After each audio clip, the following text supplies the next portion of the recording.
Hawker উচ্ছেদ করা হলো কেন? রেল আধিকারিক জবাব তো অবিলম্বে হকারদের পুনর্বাসন দিতে হবে। অমিত ভারতের কাজ কেন শেষ হলো না? রেল আধিকারীরা জবাব তো। অমিত ভারতের টাকা নয়ছয় করে কাজকে ঢিলামি করা হচ্ছে কেন? রেল আধিকারিক জবাব তো। অমৃত ভারত প্রকল্পে হকার উচ্ছেদের প্রতিবাদে কাটোয়ায় পথসভা স্টেশন সংলগ্ন এলাকায় আইএনটিটিইউসির ডাকে আজ বিকেলে কাটোয়া স্টেশন সংলগ্ন এলাকায় হকারদের পুনর্বাসনের দাবিতে বক্তব্য রাখেন তৃণমূল কংগ্রেসের জেলা সভাপতি রবীন্দ্রনাথ চট্টোপাধ্যায়। তিনি বলেন, রেল উন্নয়নের নামে হকারদের উচ্ছেদ করেছে, তার ফলস্বরূপ হকার ভাইয়েরা আতপেটা খেয়ে খুব কষ্টের মধ্যে দিয়ে দিন যাপন করছে। তিনি রেল দফতরের আধিকারিকের উদ্দেশ্যে বলেন, যদি রেল দফতর যেখান থেকে হকারদের উচ্ছেদ করেছে সেই জায়গা আজও খালি পড়ে রয়েছে, রাতে হচ্ছে অসামাজিক কাজকর্ম, সেখানে যদি উন্নয়নমূলক কাজ হয় রেল দফতরের আমরা সাধুবাদ জানাবো, কিন্তু বিগত 1 মাসের ওপর হয়ে গেল সেই জায়গায় অসামাজিক কাজকর্ম চলছে রাতের অন্ধকারে। রেল দফতর কি ঘুমিয়ে আছে? এ ব্যাপারে তিনি রেলের আধিকারিকের উদ্দেশ্যে বলেন, রেলওয়ে হকাররা যে জায়গায় বসে ব্যবসা বাণিজ্য করে খাচ্ছিল, জীবন জীবিকা নির্বাহ করছিল, তাদেরকে রাতের অন্ধকারে সরিয়ে দেওয়া হয়, আর সেই জায়গা আজও খালি পড়ে রয়েছে। তাহলে কেন উচ্ছেদ করা হলো? আমরা তো বারবার বলেছিলাম, রেল দফতর যখন উন্নয়নমূলক কাজ করবে আইএনটিটিইউসি অনুমোদিত হকাররা স্বেচ্ছায় জায়গা ছেড়ে দেবে, কিন্তু হলো উল্টো, হকারদের উচ্ছেদ করা হলো কিন্তু রেল উন্নয়নমূলক কাজ সেখানে করেনি। আমি আগেও বলেছি সেখানে চলছে অসামাজিক কাজকর্ম, অতএব হকারদের ওই জায়গা বসার ব্যবস্থা করা হোক, অন্যথায় অসামাজিক কাজকর্ম ওই জায়গায় বেড়ে যাবে। হকারদের তরফ থেকে বিশ্বনাথ সাহা হকার ইউনিয়নের পক্ষে শ্যামল অধিকারীকে সঙ্গে নিয়ে ডেপুটেশন জমা দিলেন স্টেশন ম্যানেজারের কাছে। তার উত্তরে স্টেশন মাস্টার বলেছেন, আমরা সহানুভূতিশীল হকারদের প্রতি, কিন্তু তবুও কেন হকাররা একবেলা খেয়ে না খেয়ে দিন কাটাচ্ছে? তাদের কোনো রুজি রোজগার নাই বর্তমান অবস্থায়। এমতো অবস্থায় যেভাবে হোক হকারদের বসতে দিতে হবে, অন্যথায় আন্দোলন চালিয়ে যাবে আইএনটিটিইউসি। কাটোয়া থেকে আমির মণ্ডলের রিপোর্ট, সুন্দর বাংলা নিউজ। বিভিন্ন রেল মন্ত্রী তারা লোকসভায় দাঁড়িয়ে বলেছেন এই সরকার 1 ইঞ্চিও রেল লাইন বাড়াবে না, নতুন কোনো রেল লাইন কোথাও হবে না। কিন্তু রেলের যে স্বাভাবিক পরিষেবা যেটা সাধারণ মানুষকে দেওয়া হয়, সেই পরিষেবার ক্ষেত্রে তারা অনেক উন্নত করবেন, যা সাধারণ মানুষের কাজে লাগবে। আপনারা জানেন যে সেই সময়ই বিজেপি সরকার অমৃত ভারত প্রকল্পের কথা ঘোষণা করে। অমৃত প্রকল্প ভারতের মাধ্যমে বিভিন্ন রেল স্টেশনকে তাদের যে পরিষেবা দেওয়ার কথা, সেই পরিষেবাগুলোকে আরও উন্নত করে যাতে যাত্রী সাধারণের স্বাচ্ছন্দ্য বাড়ানো যায়, সেই চেষ্টা রেল করবে। কিন্তু আপনারা দেখতে পাচ্ছেন যে যাত্রী পরিষেবা যে জায়গায় ছিল সেই জায়গাতেই আছে, বরং রেলের যে কর্মচারী, আগে প্রায় 18 লক্ষ কর্মচারী রেলে চাকরি করতেন, এখন সেই কর্মচারীর সংখ্যা 10 লক্ষে পরিণত হয়েছে। এবং আপনারা প্রায় প্রত্যেক দিনই দেখছেন যে ভারতবর্ষের বিভিন্ন প্রান্তে রেলের অ্যাক্সিডেন্ট হচ্ছে। সেই জায়গায় দাঁড়িয়ে যে আধিকারিকরা আজকে রেলের স্টেশনের বাইরে যে সমস্ত অব্যবহৃত জায়গা, সেই জায়গাগুলোতে যে সমস্ত মানুষ কাজ করে খান তাদেরকে উচ্ছেদ করা হচ্ছে। যদি বোঝা যেত সেই জায়গাটা রেল কোনো উন্নয়নের কাজে লাগাচ্ছে, তাহলে আমাদের কিছু বলার ছিল না। কিন্তু দেখা যাচ্ছে সেই জায়গাগুলো হয়তো ফেলে রেখে বরং সেখানে জঙ্গল তৈরি হয়ে মশা চাষে বৃদ্ধি হচ্ছে। তা আমরা এই দাবি নিয়ে এসছি যে মানুষগুলোকে ওই জায়গা থেকে উচ্ছেদ করা হয়েছে। যদি না রেল কোনো উন্নয়নের কাজ করে, তাহলে সেই জায়গায় তাদেরকে বসার জন্য পুনরায় অধিকার ফিরিয়ে দিতে হবে, যাতে তারা সেখানে বসে পুনরায় তাদের ব্যবসার কাজ করতে পারে। এতটাই আক্ষেপের ব্যাপার। গতকাল একটা ছেলে আমাকে গিয়ে বলল, আমার বাবা রেলের মাল গোডাউনে ওখানে হকারি করত, কাপড়ের ব্যবসা করত। এখন আমার বাবা ওই জায়গায় ব্যবসা করতে পারছে না। স্বভাবতই আমরা সাংসারিক ব্যাপারে অর্থনৈতিক দিক দিয়ে খুবই দুর্বল হয়ে পড়েছি। তার বাবার বয়স 68।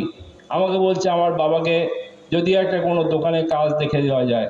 আমি তাকে বললাম, তোমার বাবার বয়স 68, তাকে কেউ কি কাজে নেবে?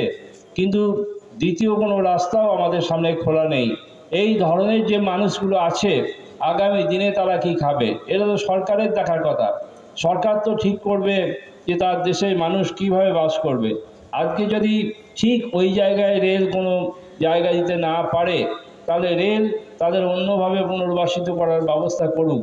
যে কোনো উপায় হোক, এই মানুষগুলো যাতে খেয়ে পড়ে বেঁচে থাকে সেই ব্যাপারটা তারা লক্ষ্য রাখুন।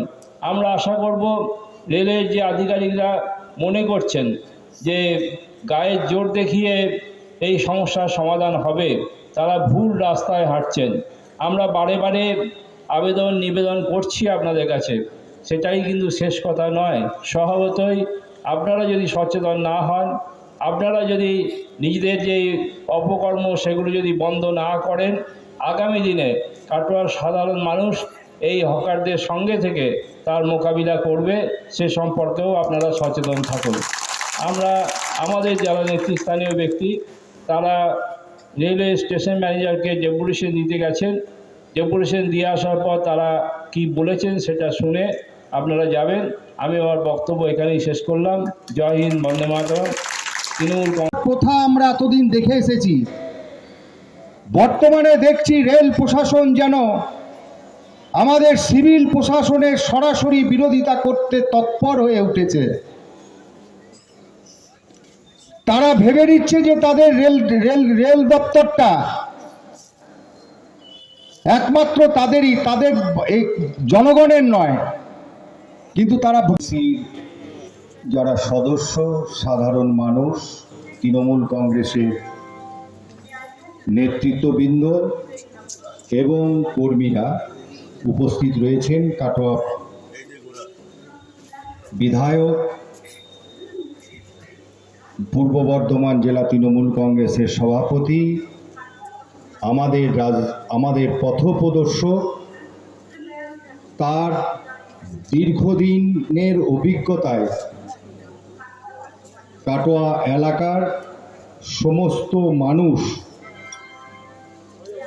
স্বচ্ছন্দে রয়েছেন। তার প্রতি যথাযোগ্য সম্মান, কৃতজ্ঞতা, নমস্কার। উপস্থিত আছেন কাটোয়া পৌরসভার পৌরপ্রধান, কাটোয়া শহর তৃণমূল কংগ্রেসের সভানেত্রী, রয়েছেন পৌর সদস্যগণ, সকলকে আমার যথাযথ সম্মান জানাই। আজকের যে ডেপুটেশন, সেই ডেপুটেশনের মূল বিষয়বস্তুটা মাননীয় রবীন্দ্রনাথ চট্টোপাধ্যায় আপনাদের কাছে খুব সুন্দরভাবে উপস্থাপিত করেছেন। তার পথনির্দেশিকাও তিনি ব্যক্ত করেছেন। আমরা যে স্মারকলিপি প্রদান করেছি তাতে আমরা স্টেশন ম্যানেজারকে বলেছি যে রাতের অন্ধকারে রেল দপ্তরের কিছু আধিকারিকের অমানবিক প্রচেষ্টায় হকারদের অনুপস্থিতিতে তাদের সামান্যতম ব্যবসা করে, হকারি করে খাবার জায়গাটা ডিমলিশ করে দেওয়া হয়েছে বুলডোজার দিয়ে।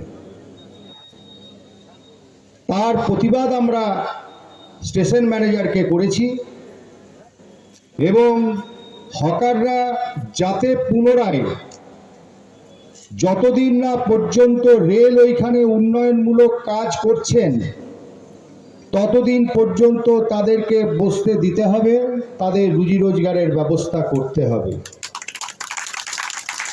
স্টেশন ম্যানেজার আমাদের হকার ভাইদের প্রতি দারুণভাবে সহানুভূতি দেখিয়েছেন। তিনি সহমত পোষণ করেছেন। আমরা বলেছি 1 মাস হলো, 29শে মে রাত্রির 12টার পর উচ্ছেদ হয়েছে। 1 মাস অতিবাহিত হওয়ার পরেও ওইখানে কিন্তু রেলের বিন্দুমাত্র ডেভেলপমেন্টের কাজ শুরু হয়নি, কোনো পরিকল্পনা নেই। আমরা রবীন্দ্রনাথ চট্টোপাধ্যায়ের বক্তব্য শুনছিলাম, ওইখানে জঙ্গল তৈরি হয়েছে, জঙ্গলে পোকা মাকড় সাপ খোপ যেমন বাসা বেঁধেছে, গভীর রাতে রেলওয়ে প্রশাসনের সঙ্গে তাদের মদতে বেশ কিছু অসামাজিক কার্যকলাপ ওখানে সংগঠিত হচ্ছে। যে অসামাজিক কার্যকলাপ কাটোয়া শহর সংলগ্ন এলাকায় মানুষের জীবনকে ব্যতিব্যস্ত করে তুলবে অবিলম্বে যদি ওই জায়গাটা পূর্বের মতো ব্যবহার না করা হয়। স্টেশন ম্যানেজার সে ব্যাপারেও আমাদের সঙ্গে সহমত পোষণ করেছেন। আমরা তাদেরকে আর্জি জানিয়েছি যে কোনো রকম স্থায়ী পরিকাঠামো না, কোনো গুমটি না, হকাররা তাদের জিনিসপত্র নিয়ে এসে বিক্রি করে তারা